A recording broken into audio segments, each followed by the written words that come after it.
नमस्कार। पुनरुत्थान विद्यापीठ में आप सबका स्वागत है। मैं इंदुमती काटदरे। आइए गुरुकुल शुरू करें।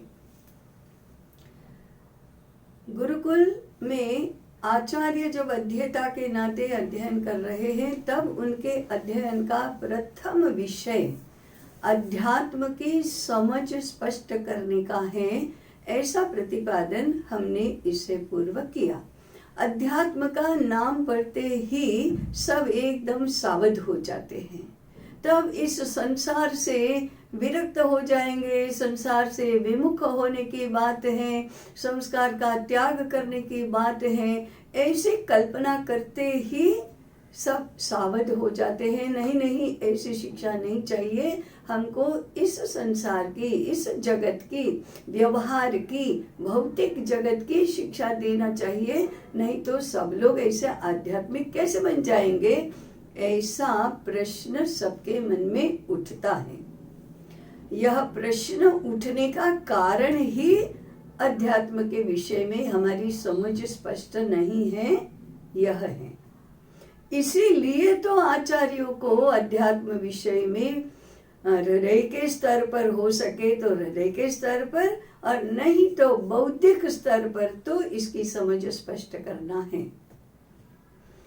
कैसे समझना इस अध्यात्म को, तो इसके बारे में हमारे उपनिषदों में बहुत अच्छी तरह से संक्षेप में परंतु स्पष्टता पूर्वक समझाया है।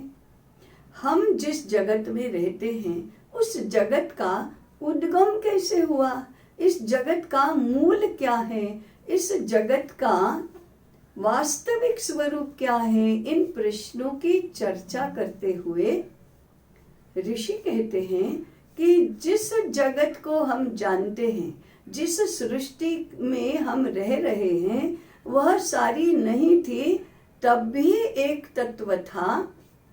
ऐसे तत्व की मूल सत्ता थी, मूल अस्तित्व था। उस मूल सत्ता को, उस मूल तत्व को ही आत्म तत्व कहते हैं। हम उपनिषदों के शास्त्रार्थ में नहीं जाएंगे, परंतु सार संक्षेप यही है कि इस जगत का मूल उद्गम स्थान वह आत्म तत्व है, और आत्म तत्व का वर्णन वह इंद्रिय गम्य नहीं है, अर्थात वह देखा नहीं जा सकता, उसे छुआ नहीं जा सकता, वह सुनाई नहीं देता, उसके कोई गंध नहीं है, उसका कोई शब्द नहीं है, माने कान से सुना नहीं जाता, ऐसा इंद्रिय गम्य नहीं है, ऐसा तत्व है। उसके बारे में कल्पना नहीं की जाती, उसका वर्णन नहीं किया जाता, उसको समझा नहीं जाता, ऐसा मनोगम्य भी नहीं, बुद्धिगम्य भी नहीं, फिर भी वह है, ऐसा इसका वर्णन है।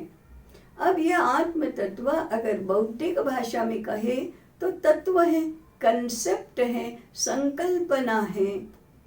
भारतीय विचार की श्रेष्ठता उसमें है कि इस संकल्पना को आधार बनाया, इस संकल्पना को समझ लिया, इस संकल्पना का विस्तार कैसे होता है यह जान लिया, तो जगत की सारी रचना कोहेसिव, माने ऐसी एक दूसरे के साथ गूंथी हुई, सुग्रथित ऐसी बन जाती है, और ऐसी कॉम्प्लेक्स रचना में, कॉम्प्लेक्स व्यवहारों में, विभिन्न व्यवहारों में सुसूत्रता पाई जाती है, और सभी प्रश्नों का, सर्व प्रकार के प्रश्नों का खुलासा भी होता है।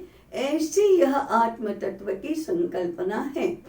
चाहे हमें अनुभूति न भी हुई हो, तो भी बौद्धिक दृष्टि से यह एक ऐसा अद्भुत तत्व है कि जिसको एक को जानने से बाकी सारी बातें जानी जा सकती हैं। उपनिषद कहती हैं यद एकेन ज्ञातेन सर्वमेव विज्ञातम भवति। ये ऐसी संकल्पना है जिसको जानने से जगत की सारी बातें जानी जाती हैं। यह ऐसा अद्भुत मूल तत्व है जिसको आत्म तत्व कहते हैं। यह सभी शास्त्रों का, सभी विचारधाराओं का, सभी व्यवस्थाओं का, सभी व्यवहारों का अधिष्ठान है, उद्गम स्थान है।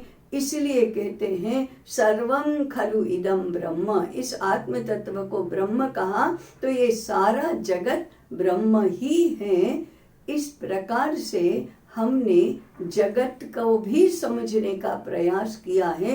ये हमारे पूर्वज ऐसे ऋषियों की श्रेष्ठतम बुद्धि का आविष्कार है। इसको बौद्धिक रूप में ही समझना पहले तो बहुत ही अवर्णनीय आनंद का विषय बनना चाहिए कि अरे हमारे ऋषियों की बुद्धि इतनी श्रेष्ठ है कि सर्व प्रश्नों का समायोजन करके उसका एक उत्तर हम प्राप्त कर सकते हैं, खुलासे प्राप्त कर सकते हैं और सभी उलझनों को सुलझाकर इस रचना को व्यवस्थित बना सकते हैं। जगत को जानना और उसके अनुकूल हमारा व्यवहार बनाना ये बहुत बुद्धिमान ऐसे ऋषियों का काम है। उनका यह पुरुषार्थ और पराक्रम है और इसका मूल है यह आत्म तत्व की संकल्पना।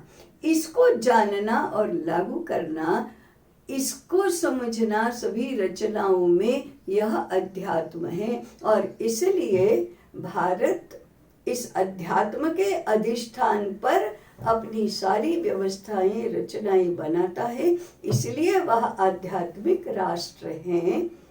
गुरुकुल के आचार्यों का, आचार्य अध्येताओं का यह पहला पाठ है। चाहे आपको engineering, medical science, computer science, commerce कुछ भी पढ़ना हो, चाहे कारीगरी के क्षेत्र में जाना हो, इसको पहले समझ लेना ये देश के बुद्धिमानों का प्रथम कर्तव्य है। आचार्य गुरुकुल का यह पहला पाठ बनेगा। समझें, विचार करें, जुड़े रहें। नमस्कार।